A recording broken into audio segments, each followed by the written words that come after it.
Hello, SPS Astrology lovers. This is Shankar Pratap Singh, and you are watching SPS Astrology. और दोस्तों, आप सभी को मेरी तरफ से, मेरी फैमिली की तरफ से, आपको, आपकी फैमिली को, आपके पूरे परिवार को नव वर्ष की बहुत बहुत शुभकामनाएं। और ये 2021 आप लोगों के लिए मैं दुआ करता हूँ भगवान से कि बहुत अच्छा जाए, बिकॉज 2020 में हम लोगों ने बहुत परेशानी का सामना किया है। तो 2021 होपफुली बहुत अच्छा होगा। होपफुली नहीं, अच्छा होगा ही होगा। अंदर से सोचो, मन से सोचो तो अच्छा ही होगा। तो आज का जो हमारा टॉपिक है वो भी कुछ ऐसा ही है, बहुत ही एक्साइटिंग। और आज मैं आपको बताने वाला हूं कि जब आप अनएक्सपेक्टेड गेन करते हैं, यानी अचानक से जब आपको पैसा मिलता है, तो ऐसा कौन सा योग आपके बर्थ चार्ट में बनता है, जो बिजनेस से, पार्टनरशिप से, मैरिज के थ्रू, लॉटरी के थ्रू, सट्टा जुआ, किसी भी चीज के थ्रू जो हमें अचानक से जो गेन होता है वो क्यों होता है और उसके पीछे की प्लेनेटरी वजह क्या है, उसको जानते हैं। तो चलते हैं बोर्ड की तरफ। और ये है आपका लगन चार्ट, मून चार्ट, चलित चार्ट में भी आप इन चीजों को देख सकते हैं।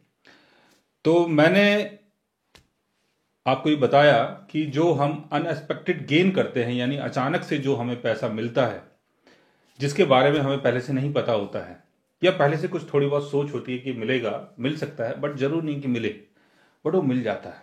तो ऐसा कौन सा योग हमारे बर्थ चार्ट में बनता है, चलते हैं।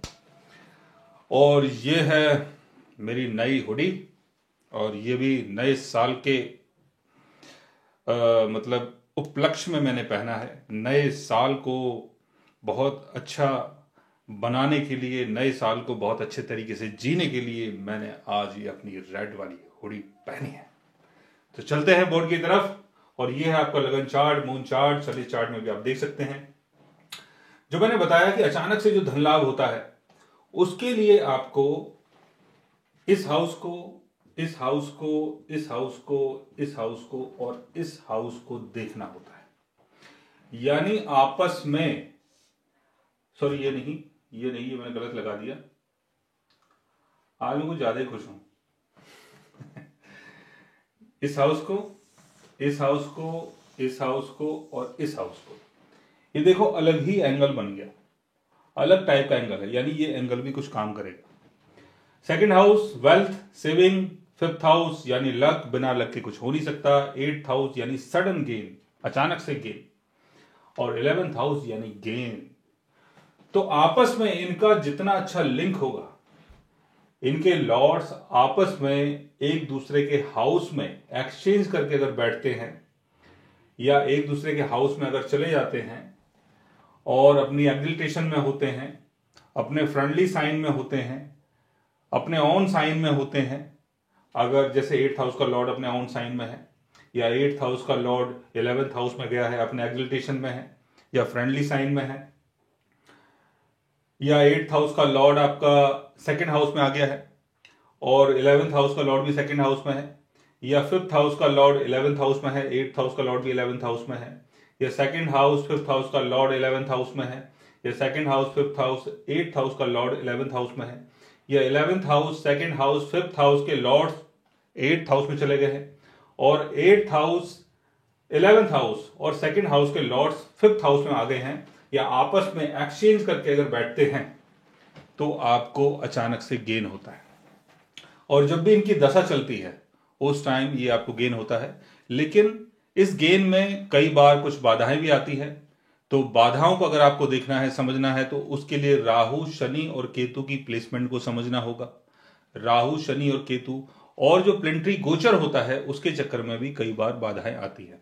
लेकिन अगर आपके बर्थ चार्ट में, यानी लगन चार्ट में, मून चार्ट में, चलित चार्ट में अगर कोई ऐसा योग बन रहा है, तो आपको अचानक से गेन हो सकता है।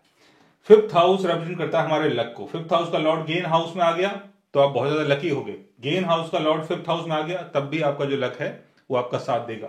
8th हाउस यानी सडन गेन। 8th हाउस का लॉर्ड अगर लक भाव में आ गया तो अचानक से आपको सडन गेन करवाएगा। 8th हाउस का लॉर्ड अगर गेन के घर में आ गया तो 8th हाउस संबंधी चीजों का गेन होगा। सेकंड हाउस का लॉर्ड गेन के घर में आ गया तो वेल्थ का गेन करवाएगा। और 8th हाउस का लॉर्ड अगर गेन के घर में आ गया और 2nd हाउस का लॉर्ड भी अगर गेन के घर में आ जाता है तो आपको इतना पैसा मिल सकता है कि एक बार में ही आप लखपति या करोड़पति बन सकते हैं। तो ज़्यादा खुश होने की ज़रूरत नहीं है। अगर थोड़ा बहुत पैसा आता है तो थोड़ा बहुत इधर भी SPS को डोनेट कर देना। मैं भगवान से आप लोगों के लिए दुआ मांगूंगा ताकि और लोगों का भी भला हम लोग कर सके। सो गाइस, आपको वीडियो कैसी लगी और आपका नया साल कैसा गुजर रहा है उसके बारे में आप ज़रूर हमें बताएं कमेंट्स करके। और अगर आप हमसे बात करना चाहें, कंसल्ट करना चाहें, पर्सनली मिलना चाहें या बैठ के चाय या कॉफ़ी पीना चाहें तो उसके लिए आप हमारे चैनल को सब्सक्राइब कर सकते हैं। और अगर आप हमसे बात करना चाहें, कंसल्ट करना चाहें, पर्सनली हमसे मिलना चाहें तो आप हमारी वेबसाइट के थ्रू भी हमें मेल कर सकते हैं, मैसेज कर सकते हैं और गाइज आप हमसे बात भी कर सकते हैं। So guys take care, love you all and good bye.